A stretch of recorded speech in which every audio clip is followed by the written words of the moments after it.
A Discord mod mistook Aphrodisiac for pre-workout supplement. This is how horny he got. JC is a 37-year-old man presenting to the emergency room with an erection large enough to kill a small elephant. Earlier that morning, he had been working out in his garage as a way to distract himself from No Nut November.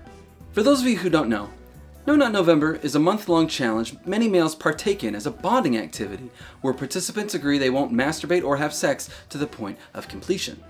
This is typically an activity agreed upon in a group setting, like a frat or a Discord server. And for those of you who don't know, frats are like private Discord servers in meat space. And just like those private Discord servers, these are breeding grounds for male bonding activities, typically binge drinking and unnecessary challenges that center around masculinity, pain, and in this case, sexual health. Being a Discord mod, JC had access to many pornographic materials others may consider unnatural. So why was he participating in No Nut November?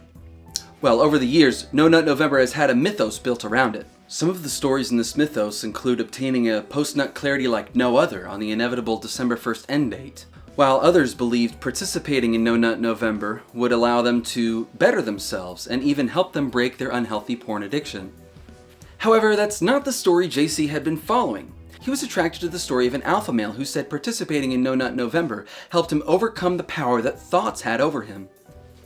Thought, from the millennial acronym That Ho Over There. The term came to prominence when incel millennials had an unfair hold over the internet culture and were able to create draconian depictions of a female oligarchy that was going to rise up to overthrow the male world. A depiction often regarded as delusion today. But to some, the practices of No Nut November don't just remain a funny meme, they are a way of life. A holdout of days now past of a larger internet culture dominating the forms of 4chan and even Reddit before the liberals ruined it. So to JC, his workout was very serious, as was his participation in No Nut November. But unfortunately, that participation would face its greatest challenge yet, as JC ingested on one day a supply of yohimbine he had saved for the entire month of December. JC had stopped going to his neighborhood gym as an attempt to stay away from thoughts who might destroy his chances of finishing the month-long challenge. While working out at home, he had access to many white powders meant to enhance his workout, but sometimes JC would get confused and consume the wrong white powder in the wrong quantities. Now, this had never been a problem before because while going to the gym, people would just roll their eyes at his overdose and give him a hit of Narcan and he'd be okay. But since moving to his garage, he had not been in a place where anyone could see him. This would be fine, he thought, as long as he didn't consume the wrong white powder. It was under these circumstances on November 29th when he consumed his entire December supply of yohimbine. But what is yohimbine? Yohimbine is a chemical derived from the yohimbine plant. In recent years, many impotent Discord mods had been growing their own yohimbine plants in their backyards. But the climate here in America doesn't favor such a tropical plant outside of the Floridian Mudmen country. So Discord mods in other parts of the country would have to build elaborate greenhouses to create an environment that would favor the yohimbine plant. Discord mods with this kind of setup would become very popular in their Discord servers, as mods have typically consumed an excessive amount of furry porn and have caused their dick to no work no good no more. JC had one of the best greenhouse setups in his server, so he had become a prominent producer and consumer of the yohimbine powder. This is why he had so much of the powder available, and it was under these conditions where in his garage he mixed the wrong white powders again, only this time no one was around to save him. But that's okay because he wasn't a dumbass and realized he needed help, so he just called an ambulance, and that brings us to where we are now. The emergency room, where things get a little dicey. You see, JC had a massive erection, and this can be a problem, especially if it lasts for more than 4 hours, as that can be fatal.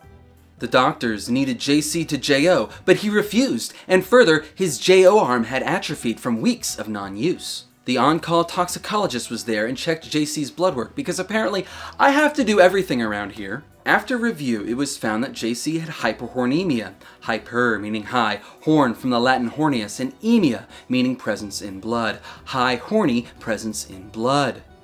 This was a problem that was not well known at the time, as in previous years during No Nut November, there were a high number of memes being shared around of the dog called Cheems bonking people on the head when their horny got too high, thus keeping the level of horny in their blood low. But this year, the Cheems bonk died as a meme, and no longer bonked alphas on the head, allowing the horny to accumulate in their blood to unsafe levels. And this, coupled with the aphrodisiac JC took, exacerbated the horny in his blood to unsafe levels and caused a chaos of sexual drive in his PP. The doctor knew what he needed to do because he is very smart and sexy, as I'm sure you are all aware. Yeah, you are. Dr. Bernard administered the necessary bonk to the head of JC, much to the delight of all the female nurses around. He was looking extra sexy at that time. JC awoke from his medically induced coma, no longer horny and with a penis of much more manageable size. He was speaking and thinking clearly, and the female nurses were no longer afraid to be in the same room as him, as he had made a full recovery. No Nut November is a fun activity to partake in with your friends, and it might make handshaking less of a gamble for the month, but taking it to the level of horny JC had here is dangerous, not just to yourself, but to the mental well-being of those around you. Hyperhornemia is a real thing. Trust me, bro. I'm Dr. Bernard, and I encourage all of you to stay safe out there, take care of yourself, and be well. Hi, I'm not worthy of your attention, Steve Louise, and I played Dr. Bernard in that potion you just drank. There's a lot of silly stuff on this channel, but I promise this is the only video I've made that is just one big boner joke, and I don't mean like a big boner joke, like a joke about a big boner. I mean like the whole video's one joke about boners, just a big boner joke. So if that's something you're interested in, like, subscribe, and if you want to complain, you need to say in the comment, you need to wash your dog. If you complain, but I don't see the phrase, you need to wash your dog in the comment, I'm going to ignore you.